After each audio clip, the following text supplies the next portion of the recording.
Welcome to Crypto-Clothesline. We're glad to be here with you. Hanging out the crypto laundry. Getting all the crypto info for you. Crypto-Clothesline.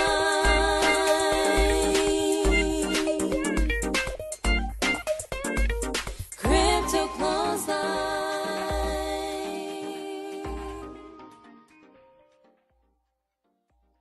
Hello, hello.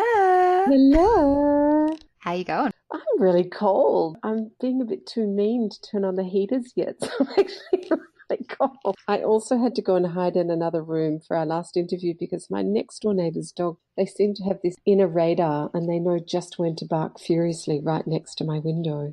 Very frustrating. Have you learnt how to manipulate them in a way? Maybe you can, before interviews, get some special dog food or something, or a bone, and just flick it over the fence. Oh, look, at the risk of getting in trouble with the RSPCA, one time they were so noisy. Like every time we went to our front post box, they would just go completely crazy. My kids couldn't go into the yard without them going ballistic, and they'd only just moved in, so they were super protective of the space. But I ended up grabbing a bucket of water and throwing it on them, and that was the only thing that stopped them. Isn't that naughty? I don't know. Well, do they walk them? What do they do? I don't know. I haven't seen them being out and about very much. Anyway, it's highly frustrating. I did think I had this kind of moment in the middle of an interview this morning where they were going completely crazy and I was shaking my fist at them in the air, like, you know, a negative fist pump kind of a thing, and screaming at them in my head, going, shut up, hoping that through ESP I could send it through to them. And I went, oh my gosh, you know, I've heard of road rage, but this is like bark rage. I get bark rage. It was sadly tragic. I mean, you get lawnmower rage, you know, there's all sorts of different sounds that impose on your life. But do you know what my least favourite sound is? Mum, Mum, Mum. Far out. Today we interviewed Angela-Wright from Noble ICO. She works with a whole heap of ICOs and she told us a little bit about a few of them today. Free market token, D-Health, duty of care. And you know, when she was talking, she talked a little bit about storing your medical files on the blockchain. And if you go anywhere, you can allow anybody in the medical field to have access to your past medical documents. There was this event, and I don't want to mention any names, you know, a family member of mine, family member-in-law, I was just having a conversation with him and his eyes rolled back in his head. He started to shake like he was having a seizure. And I was like, I don't know what's going on. And, you know, the ambulance eventually came and they're like, what's happened? I'm like, I don't know. He just started to be non-responsive. And it actually turned out that he had had an iron infusion that had gone a bit wrong. He had a reaction. And if I had been able to tell the paramedic exactly what had happened, if they had a copy, if they knew what they were dealing with, if he had, for example, if you can imagine the blockchain and everyone has their own wallet address for their medical records, and inside their wallet address, you know, it has certain things that you can tell the paramedics. You can imagine that he'd have his wallet address. We'd all have our wallet address for our medical records on us, maybe, I don't know. And you could just scan his wallet address or something. This is it. And paramedic information is available for emergencies. I was just thinking that would have been awesome information to have at that time. Well, I have 2 boys and a little girl, plus a stepson. And I found out, due to issues that I had with my little girl when my whole family got screened and my 2 boys had blood tests, I found out that they were thalassaemic. It is a condition of the red blood cells where they are smaller, they're malformed, and by consequence, they carry less oxygen around the body. So in and of itself, it means that these little guys can get easily tired. They need high iron content in their diet. You've got to cut them a bit of slack if they're just too tired to do things. It's just a reality. What I didn't know was that a thalassemia minor, so they're thalassemia minors, not meaning that they're underage or that they're looking for Bitcoin. It means that they have the thalassemia minors. Now, if you get a thalassemia minor and a thalassemia minor and they come together and create a child, that makes a thalassemia major. And the child with thalassemia major doesn't have a particularly long life expectancy. Now, if this information about my husband's or my partner's own condition, this was a condition he'd passed on to my kids, but he just didn't think to tell me about it, might seem outrageous and absurd, and probably is, but that would have been something that we could have discussed, because maybe I'm a thalassemia minor as well, and maybe we could have created children that had much more compromised life expectancy than ours do. And having access to just that knowledge, I think there's a worry, but I think, that anyone can have access to it. But if we get to choose, that's more than what we have right now. Honestly, the way things are right now, like you say, there's no control. You go into hospital and you say, okay, I'd like to have a look at my records. Well, chances are they're not exactly going to say, right through here, madam. You can go into privacy laws and insist, but then it could potentially turn into some sort of lawsuit before you actually get access to your information. And then you take that across all these different service providers, health service providers in this case. She mentioned from naturopaths to GPs to specialists of varying natures like dentists and what have you. It's mind-boggling in how many different health car parks your information is stored, is parked. And actually, you don't necessarily get to have a look at any of it. Let's have a listen. Today we're joined by Angela Wright. Angela is the founder of Noble ICO, which works specifically with blockchain projects and ICOs in the crypto space. And she's also the founder of Make Crypto Easy. Thank you so much, Angela, for coming on the show. Oh, thank you so much for having me here on crypto-clothesline. I love listening to you guys, so I'm so thrilled to be here. Oh, thank you. Can you tell us a little bit about yourself and what you're doing at the moment, the projects you're working on, what's fascinating you? Well, I am a wife and a mum of 5. I'm lucky enough to live at Sunshine Beach, Noosa, here in usually sunny Queensland, although it's absolutely bucketing down right now, but normally it lives up to its name at Sunshine Beach. And I've been in business for a very, very, very long time. I particularly focus on humanity plus businesses, which are positive for people, planet, and profits for good, specifically for-profit businesses, typically.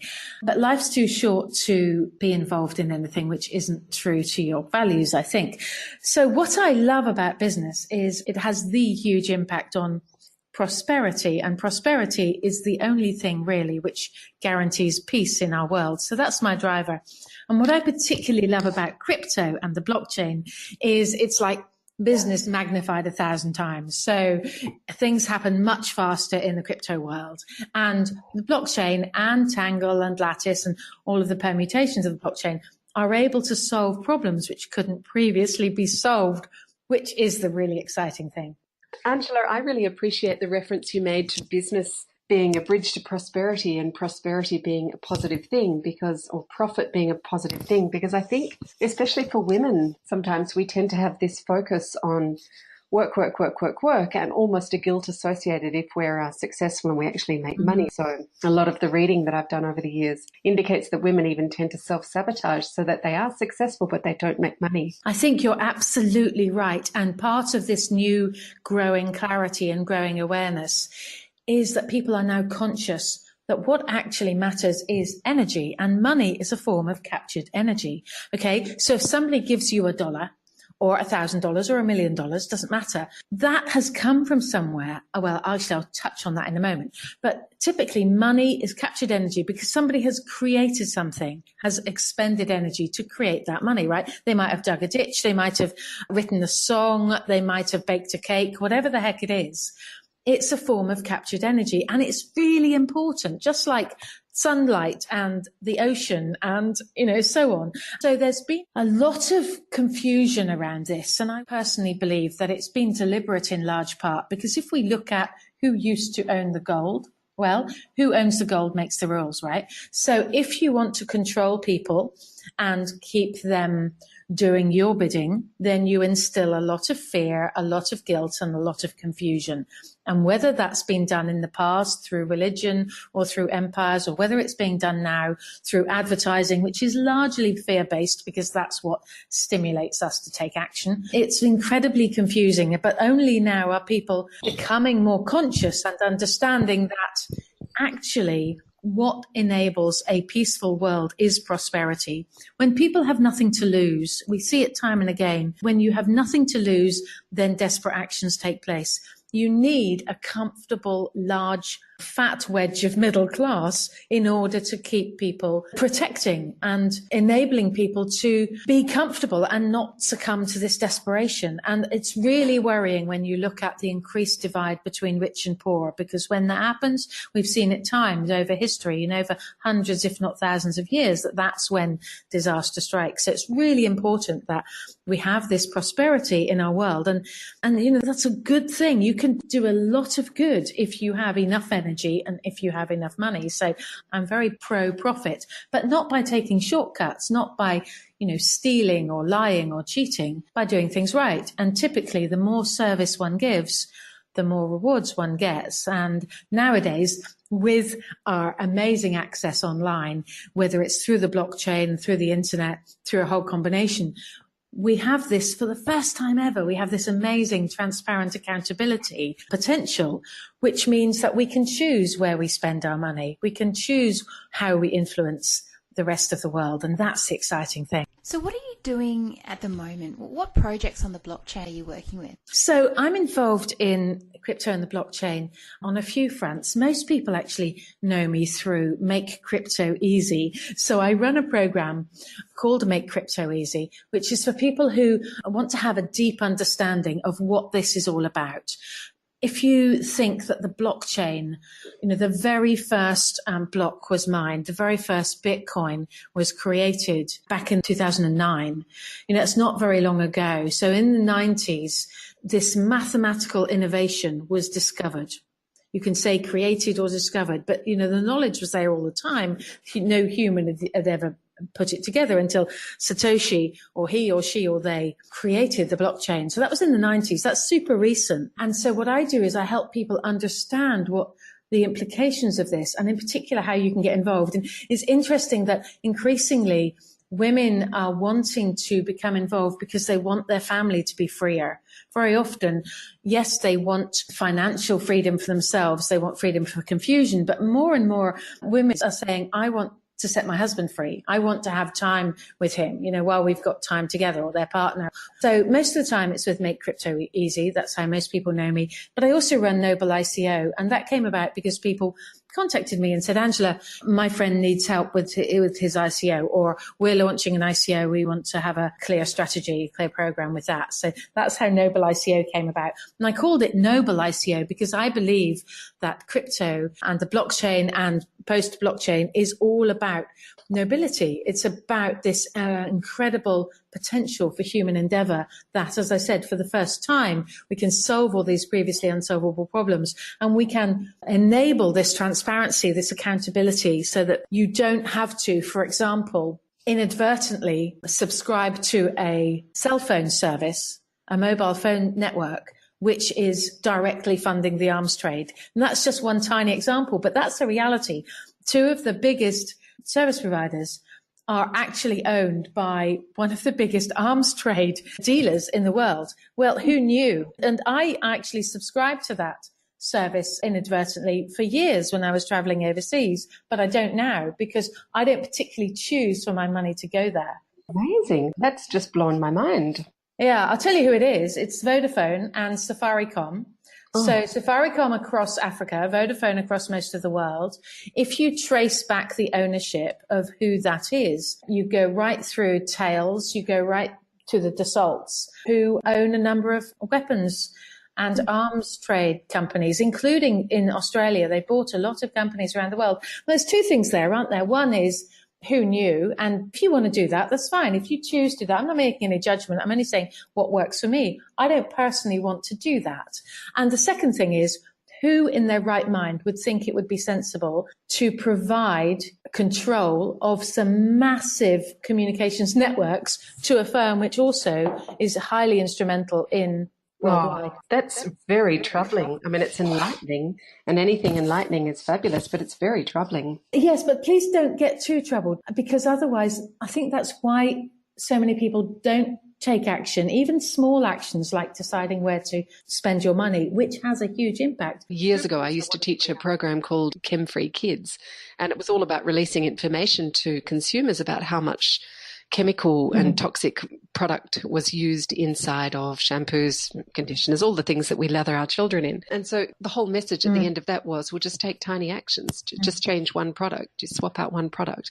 So I get that. I totally get that. And now we see a movement where most people in my community are completely stepping away from those products. So that has made an impact, and it's taken time. But, like a stone in the pond with the ripples touching the far banks, I agree. What projects in the crypto space are you working with as Noble ICO? Oh, thank you for asking. There's some really interesting projects that I'm involved in. So if I can just touch on some of them, that would be really good. Right here on the Sunshine Coast, I'm involved in 3, actually. 2 are sort of pre-mentioned, a bit too early to talk about. So I'm going to ask if I can come back as soon as we're public on the other 2, because they're super exciting. But the one that I can talk about right now is the D-Health Network. So this is about decentralizing global health with AI, with the blockchain, with robotics. It's about connecting health consumers, providers, researchers, institutional investors, and action projects. It's such an interesting project because there are actually over 100 health-oriented ICOs and coins or tokens right now. But what sets D-Health apart are a few things, including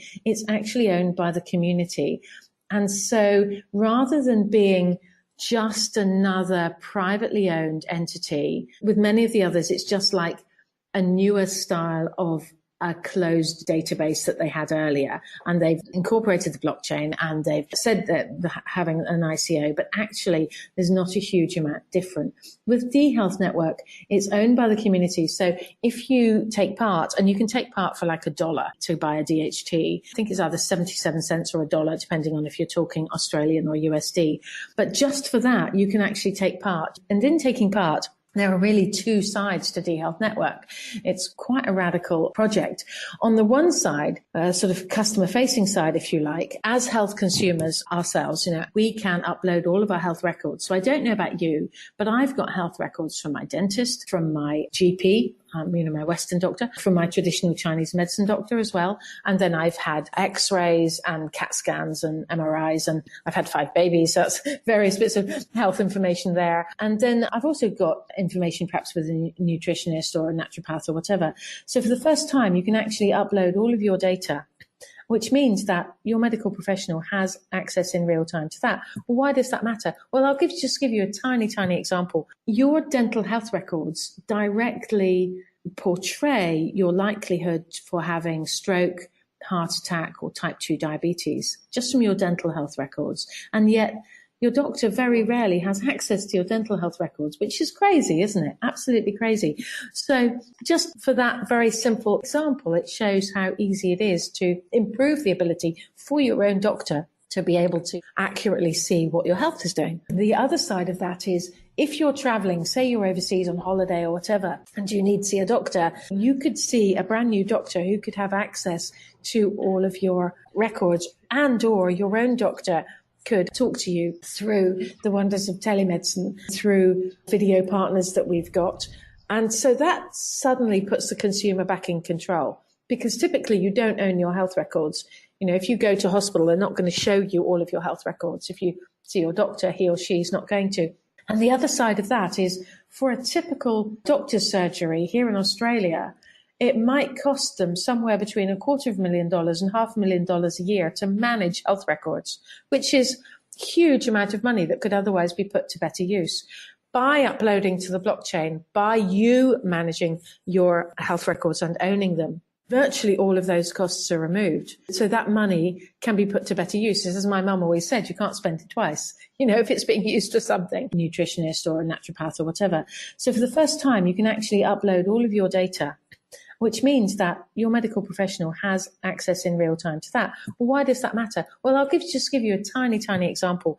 Your dental health records directly portray your likelihood for having stroke, heart attack, or type 2 diabetes, just from your dental health records. And yet your doctor very rarely has access to your dental health records, which is crazy, isn't it? Absolutely crazy. So just for that very simple example, it shows how easy it is to improve the ability for your own doctor to be able to accurately see what your health is doing. The other side of that is, if you're traveling, say you're overseas on holiday or whatever, and do you need to see a doctor? You could see a brand new doctor who could have access to all of your records, and or your own doctor could talk to you through the wonders of telemedicine and through video partners that we've got. And so that suddenly puts the consumer back in control, because typically you don't own your health records. You know, if you go to hospital, they're not going to show you all of your health records. If you see your doctor, he or she is not going to. And the other side of that is, for a typical doctor's surgery here in Australia, it might cost them somewhere between $250,000 and $500,000 a year to manage health records, which is a huge amount of money that could otherwise be put to better use.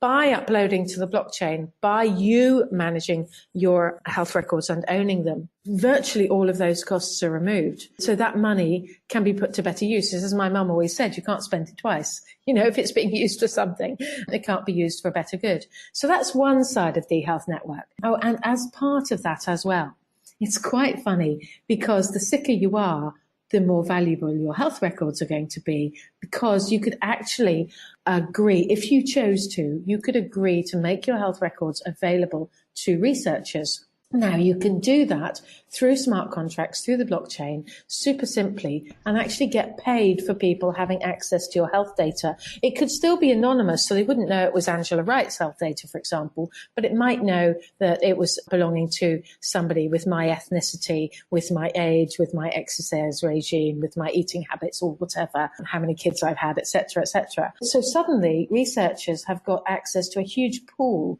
of very reputable data, because the great thing about the blockchain, if anybody's listening and doesn't quite understand, maybe somebody's new to this, the blockchain is really like a triple ledger. So we've always had double entry bookkeeping. We've had that literally for thousands of years, even when we were counting money in seashells or whatever. So money in, money out. But the trouble with that is people can rub it out and erase it and fix the numbers. And that's essentially what caused the last GFC, right? It was bankers fixing the numbers, fudging the books. Well, with the blockchain, you've got this triple ledger, which means it's immutable and you literally can't rub it out. You could almost imagine it like a piece of perspex being put over your account book, so you literally couldn't change the numbers underneath. And if you wanted to, you could write something new on it. You could add more data, but the old data is always there. So that's a great thing about the blockchain. So we all know, maybe not everybody does, but there's huge, overwhelming body of evidence to show that pharmaceutical trials, just as one example, are often cherry-picked. And this is actually allowed by law. You can basically run a number of trials until you get some results that you want, and then only show those. And yet with the blockchain, with this immutability, suddenly you've got a lot more access to the reality of data. And again, it comes back to the consumer having that knowledge, whereas in the past we were maybe treated like mushrooms, kept in the dark. I really, really, really, really want this to go ahead, but the pharmaceutical companies are huge. They have massive impact on, all the drugs that come out, everything that comes out. Is D-Health Network sort of working with that reality? It's a really good question and a really interesting point. So another organization that I'm a little bit involved with is about, just as a very simple example, some pharmaceutical drugs are great. They really are. If you need some innovative science, you need access to that, you're going to say thank you very much. My grandmother, who was born in 1902, she lived to be over 100, she would refer to antibiotics as biotics. She'd always talk about biotics. And for Grandma, it was a miracle, because Grandma's favourite brother, one of my great uncles, died because he got soaking wet in a rainstorm when he went out to get the cows in Devon on the farm, and he caught a chill, turned into a fever, and he died. That wouldn't happen today. So we have to be grateful. I'm not one of these rampant sort of Nazi health zealots who think that everything scientific is bad. Far from it. I believe in integrated health and taking the best of Western and Eastern and all modalities, but really looking at what's grounded in fact. And the great thing about this new era that we're entering into is that the consumer has access to far more facts. The other organization I was going to mention to you is they are taking pharmaceuticals and enabling people to have access to buying specific pharmaceuticals that they need from a variety of locations, instead of being subject to the restrictions. There is sort of restrictive trade that can sometimes jack up the price of pharma drugs. So, for example, if you look at the US, it's very well known that US citizens pay through the nose, pay very much over the top for their pharmaceutical drugs. You can buy the same thing far more cheaply across the border in Canada, for example, and certainly more cheaply in Europe, for example. And you would think in today's interconnected world, that's wrong and that needs addressing. So this other organization, which is still pre-public mention, so perhaps I'll talk to you about them again in the future. They're enabling people to buy through their own doctor from a variety of different sources so they can compare. A little bit like Amazon for pharma, if you like. That's one side of it. And this has been restrictive trade practices, which, you know, certain presidents are talking about reintroducing trade tariffs. Again, it's completely contrary to having this open and decentralized world where citizens are free to travel and free to choose to buy what they want. So the problem with the pharmaceutical industry that you were talking about is a big problem because there's the old saying, isn't there? Power corrupts and absolute power corrupts absolutely.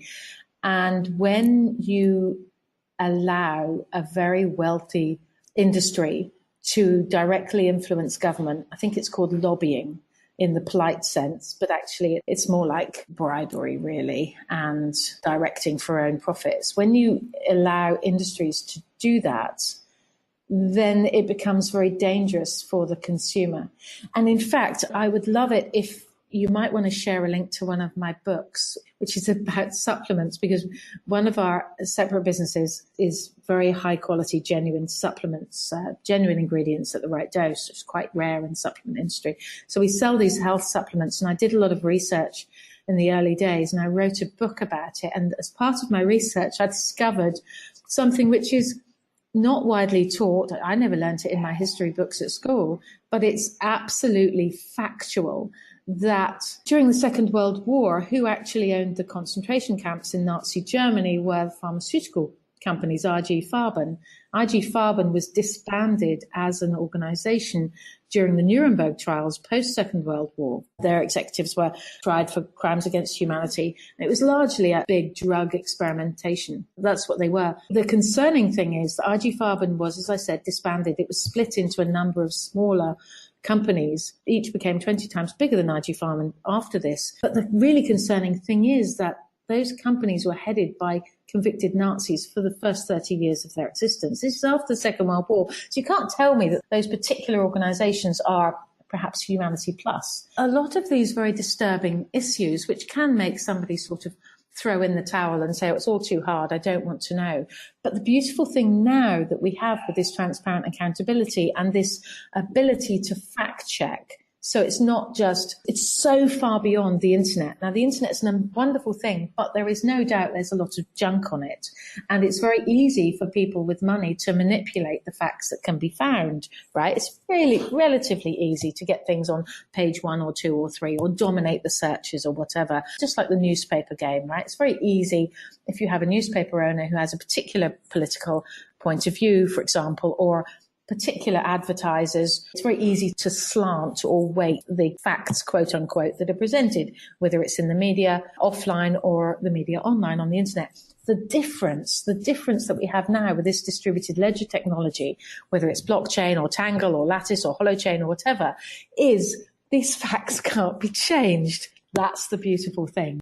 Even though the blockchain, it's moving fast, but it's still baby steps. So there's tiny little bits of technology, tiny little ideas that are moving forward one step at a time. Some of them are going to go through, some of them aren't, but we're still making progress and it's all in the same direction. A remedy to the current big pharma or the media or, you know, people not having access to their own documents. So slowly, whether it's centralized or decentralized, it still feels like it's all going in a different direction. So I do have complete faith. I do worry about the people who are leading it, putting themselves on the front line against pharmaceuticals. Do you know what I mean? Because they're not known to be nice sort of guys and girls. I think that's the point. However, there's that famous doctor's expression, isn't there? Exposed to diagnose. And when you're shining these lights, these like searchlights onto practice now, and people are becoming more aware, and particularly aware of options.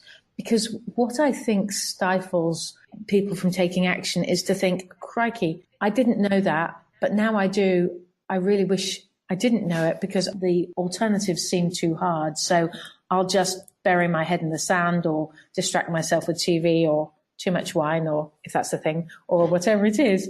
Whereas now you can say, oh, okay, so here's one option, but here's another, and here's another, and here's another, and which actually fits best with me, which fits best with how I want to live and what my beliefs are.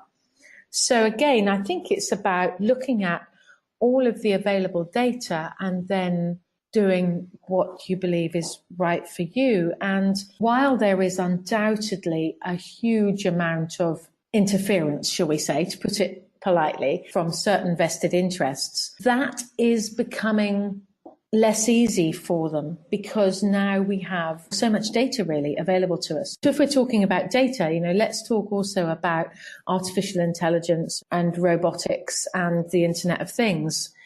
And it's a jolly good job that we do have the blockchain and post-blockchain available to us, because suddenly we're going to have this plethora of data from the Internet of Things, whether it's from your air conditioner or your self-driving car, which is, literally just around the corner and a few years away, or any of these aspects, your social media or whatever it is. There's so much data that's available and so much activity in this IoT, this Internet of Things arena, that we're going to need to be able to manage this data, and we're going to need to manage it in a way that's immutable, i.e. it can't be fudged after the fact. So I think, yes, those concerns have definitely been true in the past, but now people have more knowledge for sure, and so are less accepting of this manipulation. If you look back in history, it was very interesting what the British did to the Chinese. Going back a few hundred years, we imported a lot of heroin, opium, into China and used that as a way of getting access to trade and making a lot of money. So that you had a lot of opium dens in China. It was brought in by the British, I'm ashamed to say, and that's a fact of life. You can check your history, it's a fact of life. And that's happened in a number of areas throughout history. And what we have now in the States is something that's causing a lot of uproar, which is the opioid problem, where you have huge quantities of people addicted to legal opioids. So they've been given opioids, which have been pushed by the pharmaceutical industry. I'm not saying that all opioids are bad. They're not. If you have surgery and you're sliced open for something, you're probably going to want some opioids, to be quite honest, and you'll be very grateful for them. However, when opioids are dished out like candy, and I've had first-hand examples of this from medical and non-medical friends in the US. They've been given out so glibly because it's a very large, lucrative industry. It almost seems like a replica of what's happened before. And yet people know about this now. And it's a curious thing that before the Western world went into Afghanistan, there wasn't so much opium coming out of the poppy fields. And the Taliban are terrible. Don't get me started on that. Absolutely terrible. But they did destroy a lot of poppy fields, actually. Whereas now you've got more heroin coming out of Afghanistan than ever before. Something like 90% of the world's supply comes out of Afghanistan, and yet it's covered in troops. So it's a very curious thing. Life is a very strange thing. And yet people are becoming more and more aware of what's possible and what isn't, and the influences and the ramifications. And so we have these different choices. Awareness and exposing to diagnose and shining the light of knowledge and investigation. When there are also potential options for people to choose, that's the exciting thing, I think. I have two questions, but one of them was, for example, with the D-Health and all of our information on the blockchain or whatever network is chosen, is that backdated? Is there some sort of mandatory arrangement where our GP, our naturopath, our chiro, whoever goes back and puts that information on, or is that from this point in time forward? You can't sort of backdate, so it can only be as from today's date or whenever today is, but you can put in your prior medical data. Yeah. Knowing that somebody's insurance policy is often very much, how shall we say, marginalised or affected by somebody's past history. Say, for example, your mother dies of cancer and the insurance company get to hear about it, then guess what? Your premium is already over the roof. The likelihood of you dying of something similar or being affected by something similar. So how would that be for the consumer, having the data so liberally available? So first of all, you decide who gets access to what, because if it's your data, you've got that ability. Whereas with most other options, you don't own that data. So it's not up to you. However, I'm not suggesting anybody lies to their insurance company. However, at the moment, when you fill in a form, and I had to update mine just the other day, Yes. they ask you all those questions anyway, don't they? So you are asked, is there diabetes in your family or eye complaints or whatever the hell it is? It's a way of making it real, I suppose. So you already asked that info, and it could work in your favor, couldn't it? Because just like I think women can often get cheaper car insurance, for example, or certain segments of society can get cheaper insurance because they're proven to be a lower risk. In the same sort of way, if you look after your health, if you avoid, dramatically processed foods and do all the things that we know can increase our telomere length and can increase our longevity and our health and so on, then surely you'd want to have the ability for reduced insurance premiums, or even you might choose to self-insure, because if you as a consumer had access to data, you might either choose to self-insure, which if you can afford to do it is going to work out cheaper in the long run for the vast majority of people, because insurance companies make a profit, right? And they make a profit even after spending lots of money on fancy buildings and glossy adverts. So it's all coming out of your insurance premiums, isn't it? Or you might choose to look at a specialist insurance company who say, give us your data and we want to insure people who do X or Y or Z. In fact, you can already do that, but sometimes the data is skewed. So I think it comes back to trying to put the individual in control. I was just going to say, I experience a certain wariness with the notion that any one practitioner can have access to a whole lot of information. While that's seen as a positive thing, having all my data in one place, I would be very keen to know that I have control over what information is released. For example, if my daughter is having a difficult time and she is referred to a psychologist, I'm very wary that psychologists can make very easy labels which then stick with a child through their entire health record and schooling. I think you're absolutely, absolutely right. And that's why people really want to be aware of what their options are, because the last thing you want is to have either faulty information about you or freely available information about you. I mean, we've all seen the Facebook issues, haven't we, where all of that data has been shared. And there have been instances too numerous to count, really, about what happens when people can't control their own data. And right now, the vast majority of health data isn't owned by the consumer, and yet it is your information, and you should be able to do what you like with it. You should be able to restrict that access to whoever you say, either nobody or people that you personally authorize, or if you wanted to allow the anonymity of your data to be available to researchers if you want to, but certainly not to have data that you can't control to be publicly available. You're absolutely right. I think that's really important. A brilliant example of blockchain technology in action. Oh my goodness, there are so many fabulous examples you've given us, Angela. Yes, there's lots more to talk about. I'm sorry to take up so much time. Yeah, there's just one more. Can I just talk about one more right here in Queensland? Yeah, sure. So Free Market Token is seeking to address, and is addressing actually, because again, it's a live one. It's not an idea. It's a live one. So Free Market Token enables the easy on-ramp and off-ramp to e-commerce. So if you want to buy or sell something, instead of using Gumtree or eBay or Amazon with their very high fees and their restrictions and so on, you can actually use eCrypto Store. That's powered by Free Market Token. So Free Market Token exists to enable peer-to-peer crypto marketplaces. So what that means is peer-to-peer is like eBay, right? You put something on eBay and I buy it, or I put something on Amazon and you buy it, or Gumtree.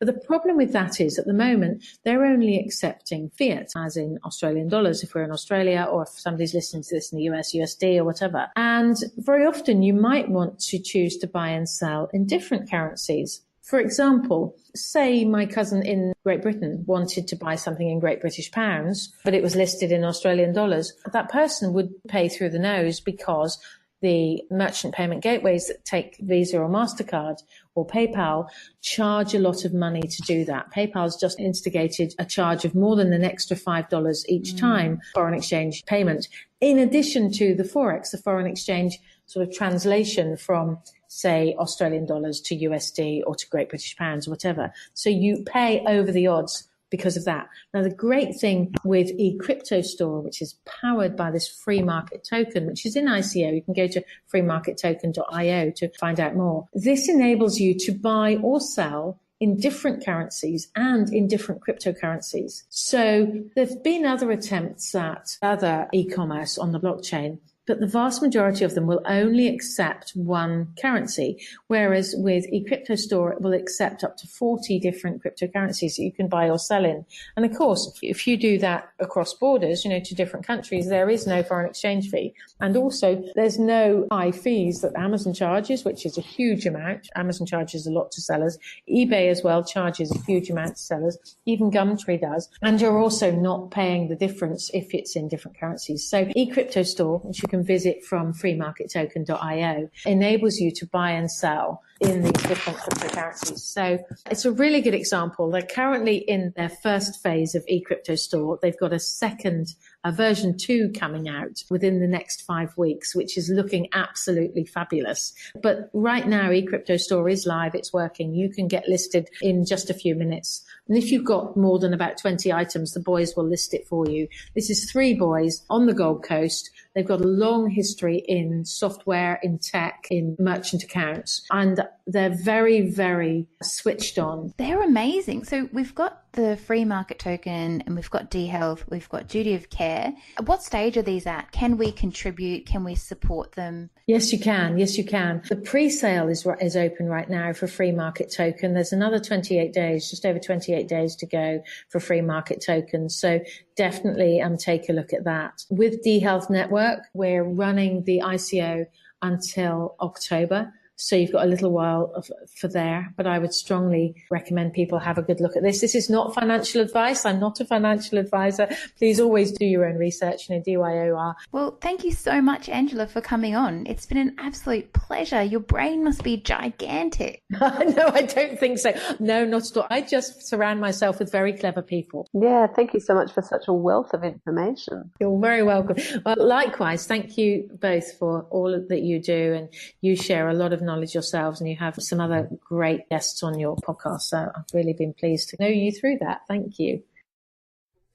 Oh my gosh, so much information, so informative. And I love the way that Angela is so eloquent in the way that she can express ideas. She's a mother of 5. She's clearly had a lot of life experience, but she just sounds so clever. She's only in the blockchain space and she's involved with ICOs. She's literally surrounded by juice all day, and I'm extremely jealous. She talked about the blockchain, how, it's you can store your documents and it's making all these changes. At the same time, I don't think anyone's considering the changes that we're going to see in legislation. So, how we've got the Freedom of Information Act, and this just sort of dawned on me while she was talking. And the Freedom of Information Act, it only applies to document. All of our information is in document forms at the moment. So basically, with the Freedom of Information Act, you go out and you write a form and you say to the hospital, I want access to my documents, and they have to give it to you based on the Freedom of Information Act. Soon, and this is where I'm like, what's going to happen? Because we want access to our information or to someone else's, our daughters or our son's information. But when it's on a blockchain and you need to access your loved one's information, how is that going to work, and how is that going to impact on legislation? Are they just going to rewrite all these laws? Because there's so much legislation that applies to our archaic system. Blockchain's going to totally revolutionize so many industries, and there's so much legislation around these industries. I'm just like, I don't think anyone's thinking about the politics and the legislation. It's going to cost billions of dollars to rewrite that stuff. What about that conversation we had a few months ago with Bonnie Yu, where she talked about the right to be forgotten? What if you want to actually have the right to have some of your medical information erased? Or I know you can't erase things from the blockchain, but what about the right to be forgotten? Once your information is up there, can you then have the legal right to, have a different block that comes up and says, right, we want to amend this previous block and change the information that's up there? And what about human error in uploading all of this stuff in the first place, given that it's immutable and that it can't be tampered with once it's up? Yeah, exactly. I think obviously it'll develop to a point where it's, streamlined and everything runs smooth. But until then, there's going to be hiccups. There's going to be things that don't run smoothly. For example, I might go to the hospital and they actually have implemented blockchain technology, this hospital. So you go there and they create a new account for you, and the person on the other side of that crazy screen that you can't climb through and attack the lady over there. They have all these screens at the hospital. It's crazy. And so imagine if this lady, the administration person, types in your wallet address, or, she allocates a block for you and then leaves it and accidentally allocates it to the next person. There's your medical records with somebody else's name attached. Human error isn't being taken into account with this permanency. Oh, there is such scope for human error, and I don't think there's one of us on the planet that could claim not to have made a mistake, especially a typing mistake. Absolutely, and that's why whiteout was created, and then spell check. You can't have whiteout on the blockchain, my darling. You just can't. Is there a space for mistakes? I don't think so. Food for thought until next week. We're a bit somber this week. We should be having a bit of a laugh. I'll think of a joke. We had an interview with Michael Connell a couple of weeks ago, who's a comedian, and he's a Bitcoin comedian. And I decided that I would go see one of his shows, which I did. And I bought him a beer and I had a conversation with him. One of the things that he does is he juggles in his shows, which I actually thought was going to be really lame. I have a problem with being awkward in conversations, particularly when it's the first time I've physically met somebody and I'm looking at them in their face. And I was having a conversation and he was saying, yeah, I've been juggling for a while. And then my partner said, yeah, a friend of mine, he juggles too, but he juggles beer bottles and he works behind a bar. And I said, and he gets way more sex. And it was just like, there was just this uncomfortable silence. It was like, I don't know why I said it, but I was just thinking, oh, guy behind a bar throwing, oh, that's hot, and I just vomited out stupidity in front of one of our previous guests. And it was just like, oh my gosh, that's so funny. Funny, terrible. But Michael is such a sweet guy. I'm sure he's probably going to use that as a line in one of his comedies. I can just see him up on the stage going, I was talking to a woman in the bar the other day. Because he's really good at taking the mickey out of him. Well, she said to me that the bartender juggling beer bottles is going to be getting more sex than me juggling. I don't know how she worked that one out. I mean, you were kind of inferring that he wasn't getting any. Oh, dear. Oh, exactly right. Awkward. Michael, we love you. Anyway, till next week. All right, thanks for making me laugh. Oh, you're welcome. See you next week. Bye. Bye. Hi, you've called Abheeti And Amy Rose at Crypto-Clothesline. Clothesline. Leave a message after the... I heard you saying something along the lines of, when you transfer money, that is your version of money, like that Bitcoin stuff or the digital cryptocurrency stuff, that, there's very little, banking fees, like those bank transfer fees. But I just don't see what you're talking about. I paid a very nominal amount when I had to send my son a couple of $100 because he'd ran out of money last time he was in Bali with his mates. Now, I sent him, I think, roughly, $100 or $200, something like that. And I think it only cost me about $25 for that transaction. I don't see the need to reinvent the wheel. It seems to me that it is just all a very unnecessary bunch of nonsense. Crypto-clothesline.